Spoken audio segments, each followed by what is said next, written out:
people doing ordinary things. That includes you, me, and other scientists in the world. The scientific method is just a process of steps taken to produce reliable results to answer a specific question. Maybe you think you don't use a scientific method in your life, but I can guarantee that you do. For example, imagine you wake up on a Saturday and you couldn't find your cell phone. That's an observation. Then you do a little research by thinking about the last time you had it. You suspect that it might be in the pocket of your pants from yesterday. That's a hypothesis. And when you check your pants, you're doing an experiment. But science and life don't always go as planned, and you find no cell phone in your pants pocket. So the second observation leads you to think again and recall what else you did yesterday. You remember that you put your cell phone in your backpack during school. So you decide it must be there, and you go and check. And lo, there it is. Life can continue, and you're so happy that you share the result with your best friend and explain why it took you so long to text them back. Science. These are the steps of the scientific method. And at any step, you can go back and repeat the process. Typically, after you conduct an experiment and conclude that your results aren't answering the question, you go back and try something else. And really, truly, observations and research are going on the entire time. Science is a continually ongoing process. Now let's break down each of these steps into their component parts. All that can be observed with the five senses are included in observations. You use your sense of smell, sight, taste, touch, and hearing to make your observations in science. Research is an important step in science because it may answer other questions you have and help refine your experiment before you go down a path that leads to nowhere or conduct an experiment that's already been done. Make sure you use reliable sources to learn background information. Scientific journals and online sources that are vetted and trusted are best. Avoid information from blogs and out-of-date textbooks, as the information might not be reliable. Once you have your research completed, you can form your hypothesis, which is a prediction of what you believe will occur. It is often seen as an if-then statement and is very specific. Here's an example. If gummy bears are placed in water for 24 hours, then they will swell to over twice their original size. It has an if and a then, and uses specific terms that make this experiment repeatable. The experiment itself is made of several parts. Most experiments collect two types of data, qualitative and quantitative. Qualitative data relies on descriptions like soft, yellow, shiny, wet. Quantitative data relies on numbers like 25 centimeters or 2.3 grams. Once you know what types of data you're going to collect, you can define the variables in your experiment. There is the independent variable, which is the thing you change, to see how it affects your dependent variable, which is the thing you measure. So in the gummy bear example, the change in the experiment is that the gummy bears are being placed in water.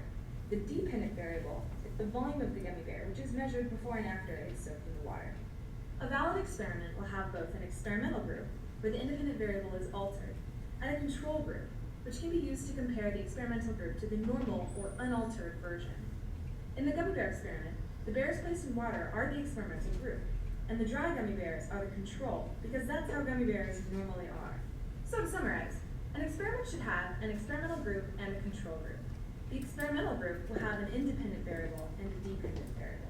And the data that is measured and collected can be qualitative, quantitative, or both.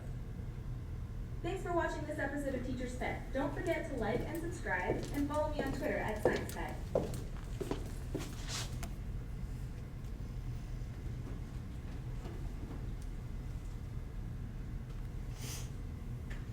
So why am I talking to you all about this?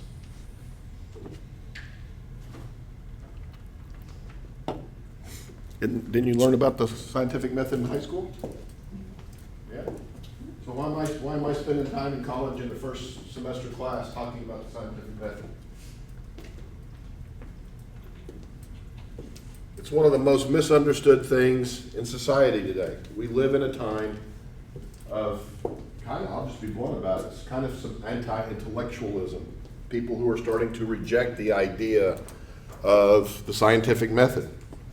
And our modern way of life, the things that we have engineered, the things that we have developed, the things that we use to treat our diseases, have all been derived by that simple set of scientific method outline. It's how we know what we know. Okay? There is a philosophy behind it, you know, so I would highly recommend if you ever get a chance to take a philosophy class, because people have been trying to find better ways to the scientific method now for centuries, and we still haven't come up with a better method, right? Why is the scientific method so powerful? What do you think?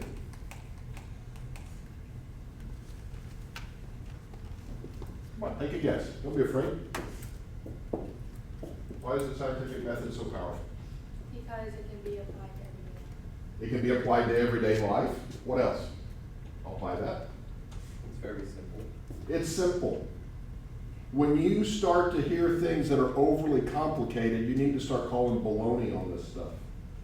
You should be able to derive most things in the natural world should come down to a set of simple things. Now, when you start to put a lot of simple things together, it starts to look complex. I'm not denying complexity, but you should be able to break it down into simple things, right?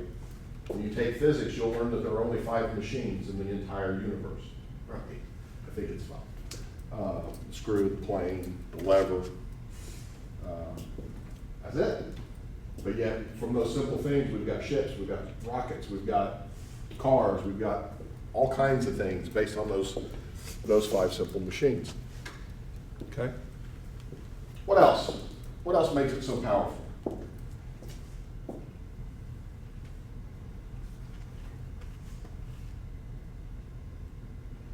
I agree exactly with what Daniel said. What else? What else makes it so powerful? It's a proven method. It's a part? It's a proven method. It's a proven method. What do you mean by that? Like the method or the scientific method, like regardless of like how many times you do it, either you will get that your experiment is incorrect, but it's like a chance where it could be correct. And everyone that continues to use the scientific method keeps on getting the same results. Okay, I like where you're going with that. What about what she just said makes it powerful? It's consistent. It's consistent, okay. What else? It's like a universal tool that I like to use anyway. Okay, I like where you're going with that. Things are starting to sound good. It's open to challenge, isn't it? It begs to be challenged. And what about it begs to be challenged? The last step, sharing of our results, right? So as a chemist, when I go into my lab and we do a bunch of experiments and we have a hypothesis that we're testing and yada, yada, yada, yada, yada, at the end of the day, I go to a conference and I present those results to my peers, who will call baloney on it if they see baloney. I publish it in a journal that goes to peer reviewers, who will call baloney on it if they see baloney. Okay? It is truly an open process. Even if you end up working in industry where things are secretive because of trade secrets, it's still an open process. Okay? They eventually will take that information and they will file a patent which opens it up to the public. Okay? They will, you go to scientific conferences, and all the time you will see people from industry there talking about the things that they are doing. They open themselves up to this because this is a central point of the scientific method, right? We have to have this openness. So let's talk again. Let's reiterate the steps of the scientific method. Okay? What was the first step? We're going to make an observation, right? We're going to observe something. Using our senses, right? So what do we know about that? We make observations all the time, don't we? You've already probably made 1,000 observations this morning already, right? Did you question any of them? You might have, right? You might have wondered why something happened or why something was looking the way it was, or it's possible, right? What else do we have? Research.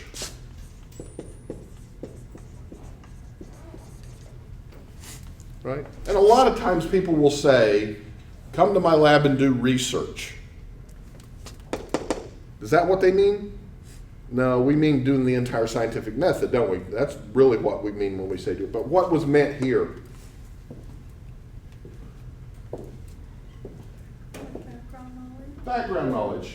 Hey, why is it that that tree turns that particular color? Maybe I can see if anybody's done any work on that and knows something about it, so let me go in and do some research, right? Here we're talking mostly about knowing about what's known, things in the literature. Okay? Where do you all get most of your research on your daily things? You all do this all the time. Where do you all go get your research?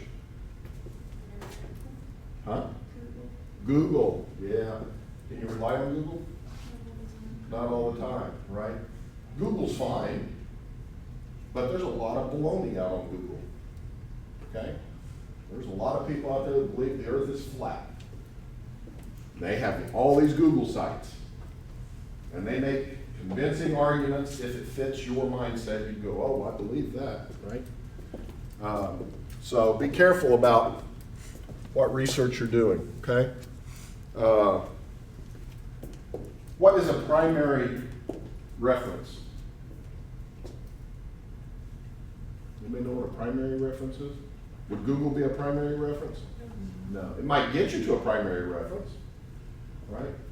But as a scientist, when I publish in journals that are peer-reviewed, original research and peer-reviewed journals. That is primary information. You can go out and see what I did. I actually also put in all of the journals that I do. I just don't put our conclusions in there, right? I put exactly what we did as well. We have what's called an experimental section.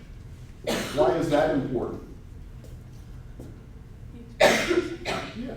So other people can repeat. That's right, and I want other people to repeat it, right? I want you or you or you to be able to read that and go, hey, I was able to repeat that. I have actually gone into the lab, followed a procedure verbatim, and it didn't work.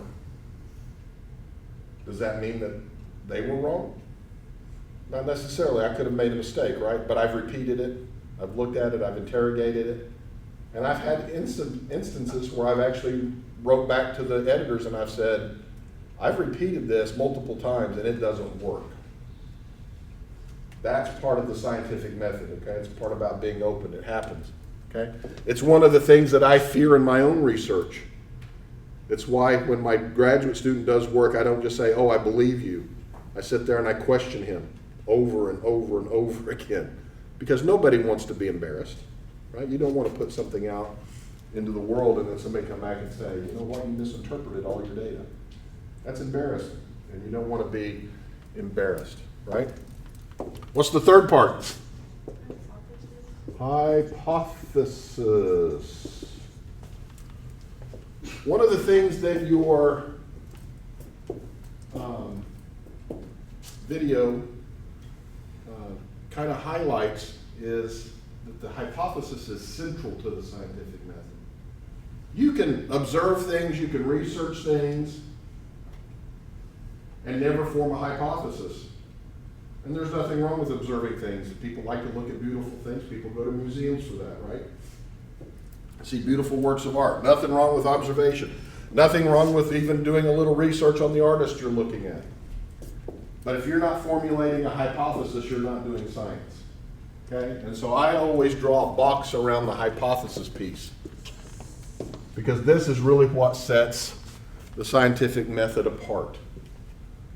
What is central to a hypothesis? What must it be? They've talked about if-then statements, but what must a hypothesis be other than if-then statements? Something we can test. It needs to be specific, and I have to be able to test it, and I have to be able to prove it or to demonstrate that it's false. If you set up a hypothesis that can't be falsified, it's not a hypothesis.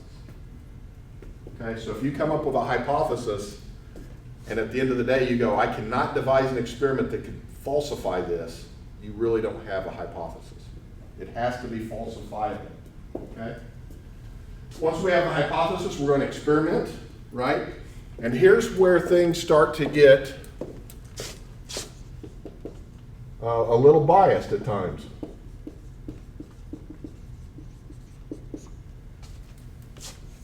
you have to devise an experiment that can show your hypothesis to be false. If you sit down and go, I'm going to do this experiment because it will prove my hypothesis, you are not thinking like a scientist. Okay? Devising experiments that prove your hypothesis is the wrong way to think. You need to be thinking about experiments that can disprove your hypothesis, can falsify it, right? Can you ever really say that a hypothesis is true? Absolutely? Not really. Not really, because there may be an experiment that we haven't thought of that could actually come out and disprove it. You know? Think about the early days of physics, right? They thought that everything was F equal ma, and they thought that everything was explained by Newtonian mechanics. And then along comes Einstein and a bunch of folks, and they say, you know what, that doesn't really work when you're talking about the little tiny things anymore. Right? And so you have to have an experiment that can disprove, or falsify, I should say, your hypothesis. Is it usually one experiment? No, it's not like going to the Gen Chem lab, right? You go into the Gen Chem lab right now and they say, today you're going to do a titration of X, Y, or Z, and you do that experiment. You may run it in triplicate, but it's one experiment run in triplicate, right? But that's not how most research in the laboratory goes. My graduate student right now is working on making an unnatural amino acid for a collaborator, and we do any number of experiments in a day. Right? He'll run his reaction, he'll work it up, he'll go get an NMR, he'll go get an IR, he'll go get a melting point, whatever the case may be. He'll do a variety of experiments to see if, in fact, that reaction had worked. Okay? And then they talked about some other steps, right? But at the end, we talked about sharing our results, which is very, very important. So today, I want you all to get, let's see how many people we got. 1, 2, 3, 4, 5, 6, 7, 8, 9, 10, 11, 12, 13, 14, 15. Get in groups of 3. Go ahead and get in groups.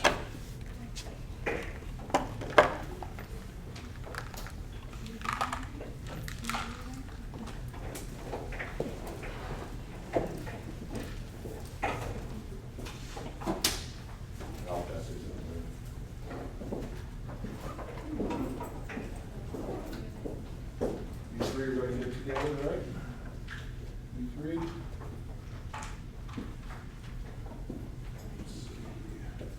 Maybe I miscounted, so you all get in a group. Do not open the box. Don't open the box. Put your name on the card and write down your observations about the box.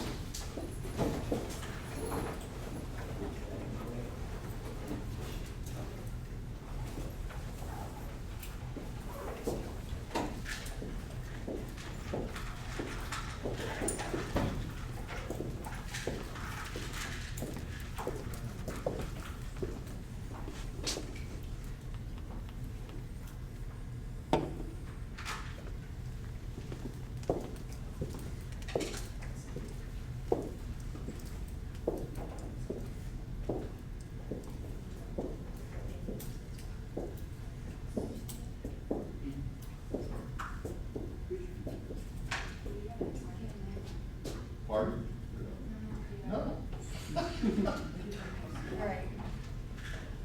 You can't open the box. Let me switch with you.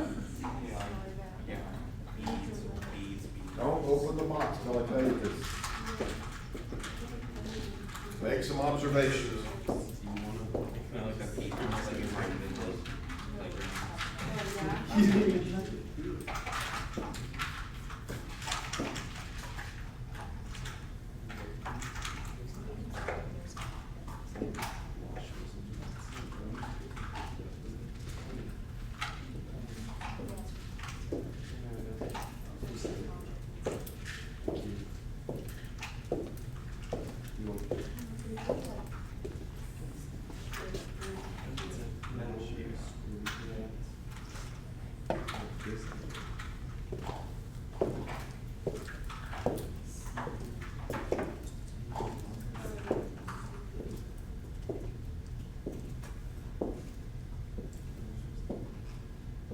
Wait, are we observing like the stuff on the inside? You're making an observation. I'm not gonna dictate, other than you can't open the box. What are your observations about the box?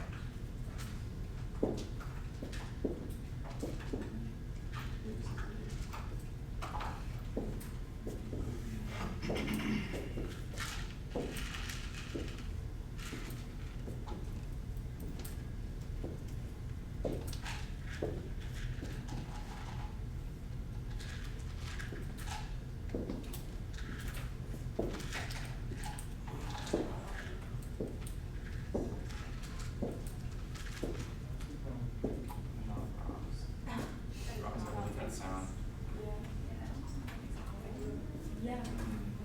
They do sound like beans. Yeah. A bean, or I don't know, bean would be pretty good. Yeah, I would say. Yeah, that's good. I don't know, it feels like. Another couple minutes on observations and we'll move on to the next step. But I still, feel like we're not there's a lot opening the of box. them. I feel like 10. 10? I think there's, That's such a specific. like, it's not a ton, but there's also not like three. Yeah, yeah, no more than 15. I think like 8 to 15. That's a good, range.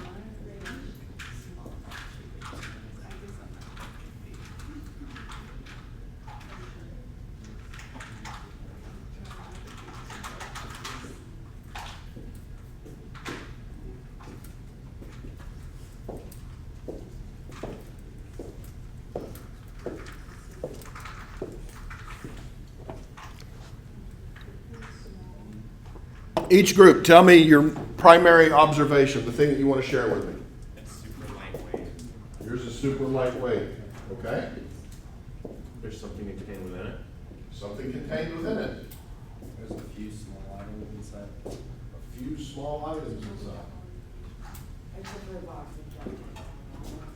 It's a box with duct tape on it, okay? What about you guys? You're calculating volume. Right, pulled out a ruler, huh? Good, quantitative data, okay? 14.625. What? Volume, inches cubed. Inches cubed, okay, good. Right, science, we don't just deal with numbers, we deal with numbers that have units, right? Okay, so you made some observations.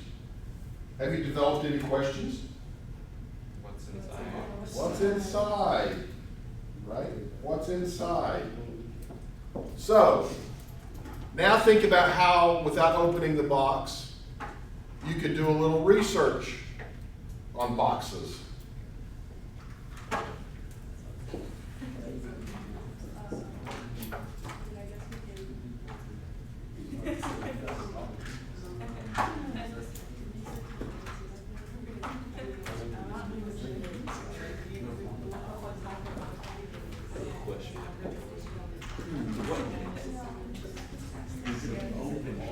That would be good research.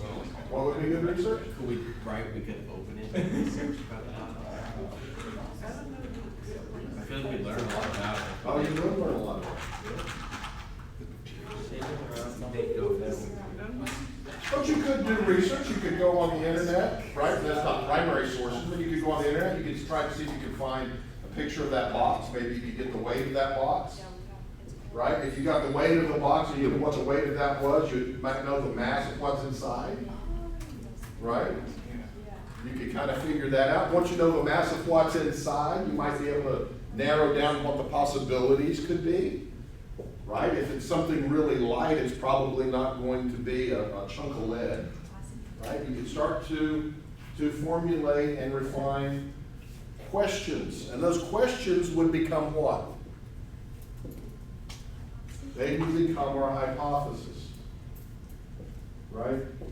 So I want each and every one of you to write, or each group, come up with a single hypothesis of what you think is in the box.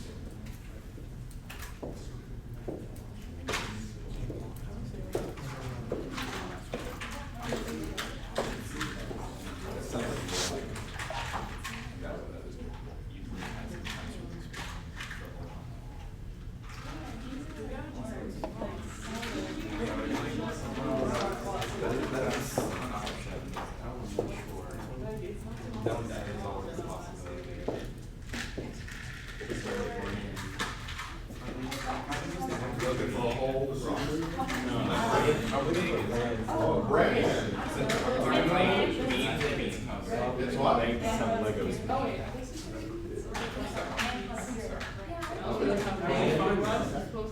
know, it's whatever Walmart sold a year ago. Oh, you mean like camera? Why are you I mean, on? it's the wrong thing, that's short. He was typing in Walmart on the inside. That's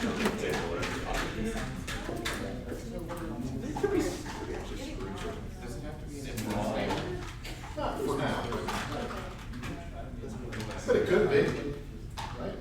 If it's whatever we think it is, then it would, you could come up with some if-then statements, but don't worry about it. Right now, just try to make a hypothesis, what you think is about it. Is that big? It looks Multiple cookies. that one looks, yeah. I think that sounds funny in a rock.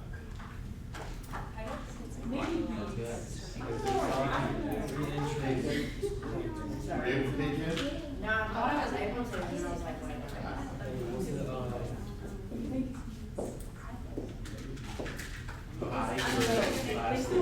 We're waiting 4.9 times. We need a scale. Need a scale? We found the weight of the box. Yeah, because like, Yeah. it's not like consistent. Well, you don't have a scale right now, but you might be able to kind of guess it. I think that one's like at least. No way. Zero shot. You're joking. Yeah, that's why, All right, folks, each group, tell me what you think it is. What do y'all think it is? You think it's beads? What do y'all think it is? Maybe some small rocks. Maybe some small rocks. What do y'all think? Say we like grew a washer and Screw a washer and Oh, yeah, not a That's your guess. Please specific. I think I'm right. Yeah. We kind of bags it out. What about you all? We approximated. You think it's a keychain? Little mini keychain? What do y'all think it is? A dice. Okay, folks, now you've come up with your hypothesis. Think about how you can experiment without opening the box to determine whether or not what you think it is could be true. So you can do anything you want except open the box. Can we get into boxes and put different shapes, like, and then compare the shapes? yes, yeah, like we have a basket, but like, with different variables. We can find out. Yeah, different, putting different objects inside.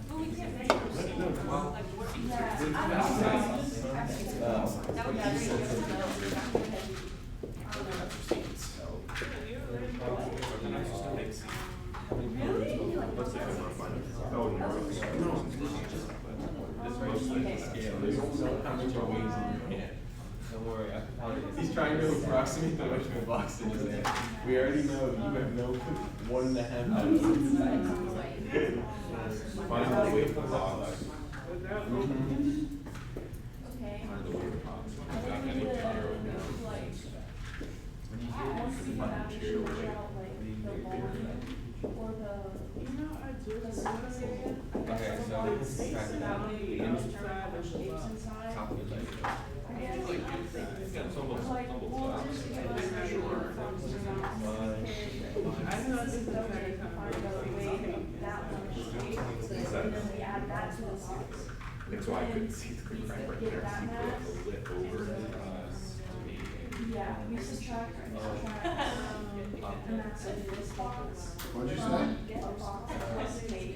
So I like the mass of the unknown, and then we just compare it for. Huh?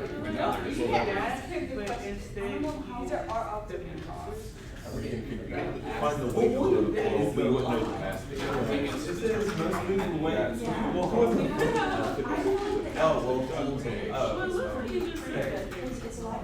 Yeah, but it was still, All right, folks. It was a big idea. Tell me what experiment you came up with. Danny, what did y'all come up with? Come back to us. Come back to you? All right. How about you all? It's no more than. What kind of experiment do you think you could do? If it's no more than. On the mass of the bars and then the volume of the bars, you kind of narrow down what you like inside of it. Okay. How would that support or help falsify your hypothesis? No way. No way. How about you all? The box weighs 0.49 pounds, so add the weight of what a screw washer or nut would be, and then compare it to the weight of the unknown box. And if it's relative, then it's What about the fact that you were very specific in what you think is in there? Right? That's what I was thinking, so I was like, you know what? So what else could you do to interrogate that? You were very, you all were probably the most specific. Right? If it's a nut, a washer, and a screw, then I'm a genius. I don't know about that, but let's say it is. What could you do to interrogate that? Right? What you just described are metals. Metals are usually attracted to a magnet, right? You could have held a magnet to it to see if it would respond to it. Yeah. How about you all? Mine was the magnet. Yours was the magnet? Get the narrow filter. Okay, so if it's a magnet, you could put a piece of metal there and interrogate it, right? How about you all? We were gonna get different, we were gonna get identical boxes Yeah. with the same amount of tape and then put possible shapes in these boxes and like some other weights. Okay, all right. Not a bad idea. How about you all? I'm coming back now. So we were basically, most of our observations were like sound observations. So we dealt like more like we were moving blocks. Okay. And then at one point we thought it was glass, we like left it, but then we realized that like it could be glass and not break. Okay. So we moved on. Okay. So this is like a in progress experiment. Of course. It's the scientific method, isn't it? Yeah. All right, very good. All right. So you've all already formulated your observations, you've come up with a hypothesis, you've suggested some experiments. Now open the box. Oh, I was so close. I had 3 things already. It's diced up. You know what? The plastic, I said 3 to 5. You're right. Hey, I felt like Observation of form. That's all the plastic, same material. What is that? It was briefly discussed seeds. All right, how close were you all? What'd y'all come up We with? had briefly discussed seeds at one point. You all discussed seeds at one point. What's in there? Popcorn kernels. They're seeds, right? You can plant popcorn. It does grow. Wait, Go ahead and put the lid back on that. we thought it was something. How about you all? We thought it was something, they have plastic similar to beads or maybe Legos, but it was dice. You have dice. And I thought those 3 to 5, there was 4. There was 4, 3 to 5. How many? How about you? Well, you all came up with. We guessed the screw, a washer, and a nut, and it was a screw. So how did you all come up with this? Screw, a washer, and a nut? Oh, Was it based on the count? the sound and the feel. The sound? How do you mean the feel? All you feel is the box. Well, I could feel it like hitting the walls. Okay, all right. The vibration. So how it interacts Yeah. with things, okay. How about you all? What did you all come up with? Ah, you did have a screw, a washer, and a nut. No, I felt that box first, actually. I think we switched. Oh, is that a pun? Huh? He said screw y'all. Yeah, it wasn't mine. You can't endorse any of that. How close did that come to what you all thought? Not very funny.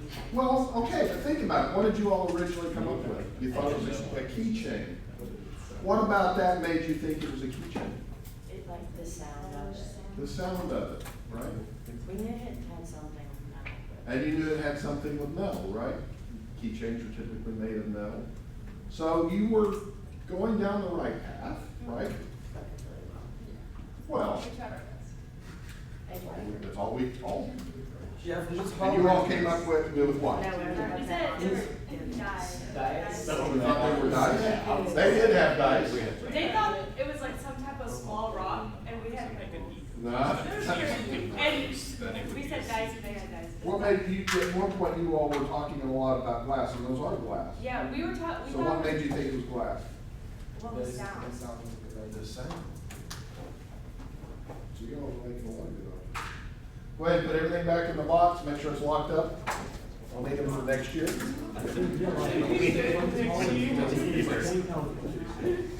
no way that's working.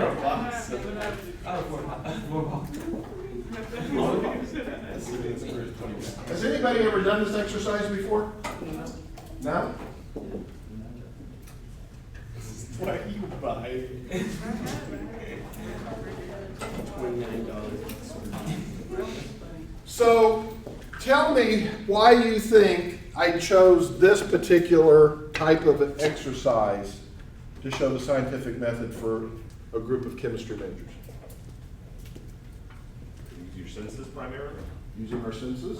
Okay, why else? How is this similar to chemistry? You're searching for something unknown. We're searching for something unknown. I would argue that's in large part all of science, right? But let's get down to chemistry specific. How does this mimic chemistry? You're testing your theory. Okay, but again, I would say that that's all of science. Unknown compounds, substances. What is this representing? It's representing an atom. Right? Think about 200-300 years ago when people really started to talk about what matter is made of. This is matter. But there's something else in there that makes it what it is. Right? How do we know what it's made of? Think it back if you were back 300 years and you started to have thoughts about what things are made of, and you start to think about there's got to be something so small that makes up everything that, you know, what must that look like? All they had at that time were the same 5 senses you have now. And what were they doing? They were looking to see how matter interacted with other things. What happens when I shine a light on it? It's colored. What happens when I put it in water? It floats, it sinks. Right? What happens when I take it and hit it with a hammer? Right? That's really all they could do. And 300 or so years ago, they were able to come up with this idea of atoms. And that atoms must have something inside them. And by and large, they were right on parts, and they were wrong on other parts. Just like you all were right about parts of it and wrong about other parts. You all guessed seeds, right? But you couldn't tell me it was a popcorn seed yet, right? Until you opened the box. So what was opening the box symbolic of? Microscopes. Okay, microscopes, tools, the ability to interrogate something, right? So what other tool could you have used that you might have access to today in modern society to go see what was inside the box? A drill. You could have used X-rays, you could have drilled, you could have, you know, right? But you could have, right, if we had an X-ray machine here, you could have gone in and thrown in some X-ray film, taken a picture, and saw what was through it, right? And that would have given you even more evidence. Would that necessarily have told you everything? No, in your case, you probably would have seen a number of small little things that look like beads, but you probably wouldn't have been able to guess that it's popcorn seeds. You would have seen things that are round, right? And you probably couldn't have guessed it was made of glass. You could have said, oh, it looks like 3 little stones, pebbles or something. Get it come on these rounds. You all probably would have been able to see exactly what it was. I don't know that you would have been able to guess that it was dice necessarily. You would have seen some cube-looking like things, but you wouldn't have been able to see the little dots in a little on the faces of the die. Okay, so you all just did what we've been doing for hundreds of years of inquiry. And you all shared that information with each other. And as you were sharing that information with each other, right, as I was going through saying, what are your observations, did that spark anything in some of you to think, oh, maybe we should have thought of that? Right? Probably did. Right? Oh, they made that up. Why didn't we make that observation? Right? So start to think about it. And then as you formulated hypotheses, right? It's a way of getting kind of this feedback. The only thing really here is that we were limited in the kinds of experiments we could do, right? You had to shake, feel, turn. And from that simple act of shaking and feeling and turning, you all, actually, all of you got pretty close. You know, you were closer than you think, which is really kind of impressive. And so none of you have ever done that experiment before? Well, that's interesting. That's good. Something new. All right, so I bring this up as part of the scientific method, but I also gave you the reading assignment on phlogiston. This was back 1667, long time ago, right? We weren't even thought of at that point. So what was phlogiston? It's like the essence of fire. The essence of fire. What was the observation? It has like a correlation to mass. Okay, something burns, right? Things that, big logs that all of a sudden become small amounts of ash. That fire must have something that's with that mass, right? They thought that this was phlogiston. Is that hypothesis consistent with their observations? It is consistent with their observations. The observations that they were able to make at the time, right? We now know it is complete baloney, right? But we sometimes start at a point of baloney. And science allows us and gives us the opportunity to change our mind as new evidence is available, right? So what do we know about fire today? Huh? It needs oxygen, it's combustion, right? So some hydrocarbon plus oxygen gives carbon dioxide and water. They didn't know any of that then, right? And what's all that ashy stuff that's left around? It's the stuff that's not hydrocarbon. It's the inorganic stuff that's left over afterwards. They didn't know any of that yet, right? But they did make an observation that, hey, if you take a log that weighs a lot, you burn it, you have a little bit of ash left over, and something happens to the rest of it. What happened to all that, right? So, phlogiston theory. It has been disproven. It has been falsified. We now believe that what's happening, right, is that electrons are responsible for all the chemistry that we have. Okay?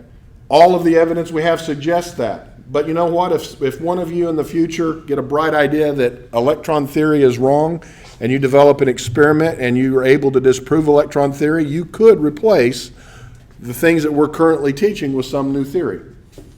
It's probably very improbable given the vast quantity of information that we have and ways that we've tried to disprove electron theory over the years. But it's still possible, right?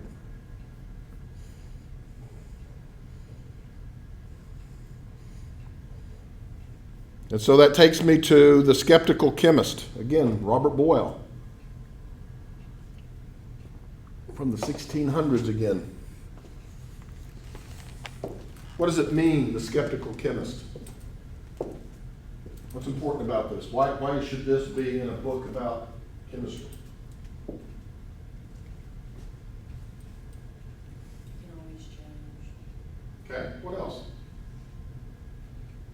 There's always going to be someone that's going to want to disprove an experiment that was done. Okay, what else? Anything else?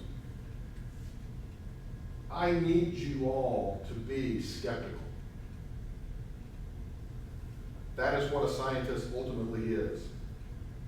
We need citizens in this world who are skeptical. That does not mean that you're a curmudgeon. It just means that you don't buy things on face value. Okay? The sky is blue. Be skeptical. Why does it have to be blue? Right? You're going to be given a lot of things are going to be thrown at you in your lifetime, and 99% of it's going to be baloney. Okay? It's hard to know something. What do I mean by that? It's hard to know something. It's absolute. Yeah. It's absolute. I mean, when we say we know something, we believe it to be absolute, right? That's hard to be at. You're going to be faced with situations where people will challenge you and tell you, prove me wrong. And it'll be negative. You can't prove a negative. Right? I get that all the time, even from faculty. We'll be in conversations and they'll say, well, you just need to show me. I'm like, well, I can't prove that. You've asked me something that's unprovable. Ask me something else. There are things that the way that we phrase them just can't be demonstrated false. And when that's the case, most of the time it's baloney. Okay. People will make arguments based on straw man arguments. This is why we need more people that have a scientific mindset. That doesn't mean everybody has to be a scientist. That's not what I'm saying. But you need to be skeptical about the things that the world presents to you. It's easy to be fooled. Okay? Even Einstein was fooled in a variety of cases. If you read the history of Einstein's experiments. Okay? That's why the scientific method is so important, because it's easy for us to see an experimental result that seems to support what we believe, and we tend to gravitate to that. But if we look at it from a different point of view, we realize that that's not the case at all, right? Very, very important that you all have that mindset, whether you continue to be a scientist or not. That's very important. How is the scientific method going to be helpful for those of you who are going into medicine? With medications and such, they'll want to have like an experimental group of the people that want to take, that will give the actual medicine, and then like they'll have the control group of the placebo and see if the medication does what they're specifically looking for. Yep, absolutely, that is true. You know, I was disappointed one time. I had been disappointed once in a while, but particularly one time, we had a doctor come and talk to students when I was teaching the MCAT preparatory course, and he came in and he said, you know, you just need to get through your science and do well so you can get into med school, and after that you're not going to worry about it too much anymore because we're not scientists. Well, that's nonsense. Right? Doctors use the scientific method. They don't call it the scientific method. But how is being a doctor going to be very similar to the scientific method? You're going to have a patient walk in. You're going to make an observation. You don't look very well, you're sick. Right? They're going to formulate a hypothesis. The flu's going around. Maybe you have the flu. Right? How are they going to test that hypothesis? Get a sample. Pardon? Or like, I guess get a sample of like. Okay, yeah, so they could run tests, right, to see if in fact you do have the virus, right? How else can they test the hypothesis? Sometimes you go to the doctor and they say you've got an infection, but they don't run any tests. What do? They give you medications. Yeah, they give you some kind of medication, right? And then, so that's an experiment. They're actually performing experiments on it, right? Well, I think you might have an infection. Here's a broad spectrum antibiotic. And then they say, come back and see me again in 2 weeks. And what's that all about? Other than maybe getting another office visit bill out of you. If it doesn't work, try something else. Yeah, they're seeing what the result of that experiment was, right? Hey, it looks like it's gone, so on and so forth, right? So, very, very important. You are going to be scientists whether you know it or not, if you go into medicine. There's a picture, I guess, of Boyle. Is that Boyle? I think so. Let's see, there was something else I wanted to say. Oh, how many scientific methods are there?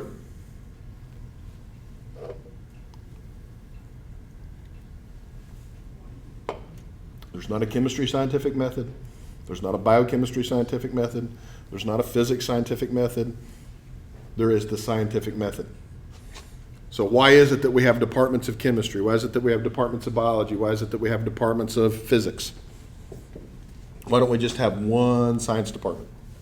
It's too broad, it's too big. Yeah, it's too big to manage. That's really all it boils down to.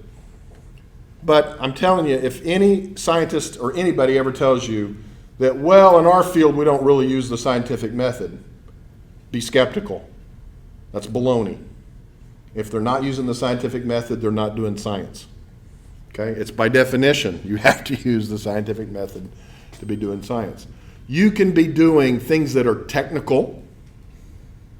You can be doing things that are mathematical. You can be doing things that are engineering. But the S in STEM requires the scientific method, by definition. Okay? Just because you go to a laboratory and do something doesn't mean you're doing an experiment. If I have you come to my lab and repeat what we know to be true, I'm having you do a task for me. And that task may be valuable, maybe whatever the case may be, but it is not necessarily science. So when you all go into the Gen Chem lab, are you doing real science?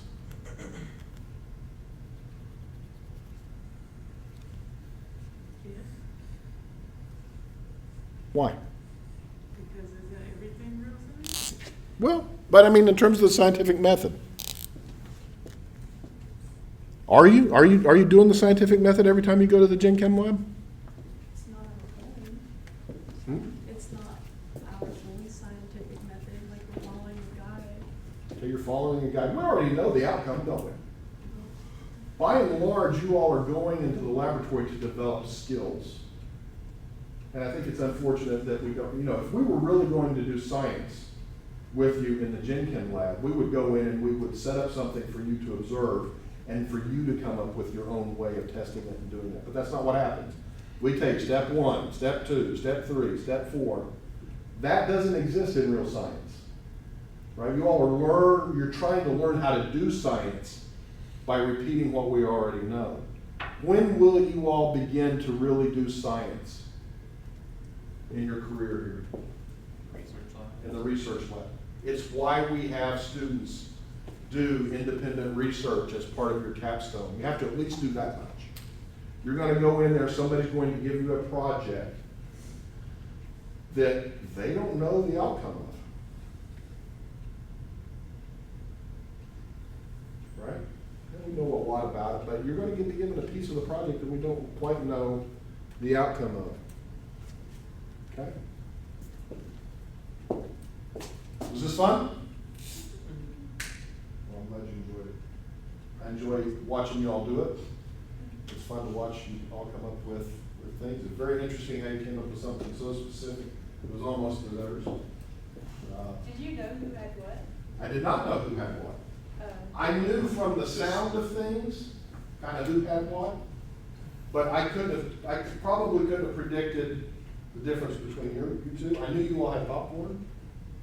I couldn't really tell if you had the screw or she had the bolt.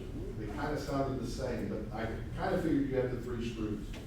Because it sounded like you had more than one thing that wasn't connected. But no, I didn't. I just passed it. All right, you all have a great week. There will be no reflection this week, so don't worry about that on campus. Just turn in your card up here at the top on your way out, and I'll see you next week.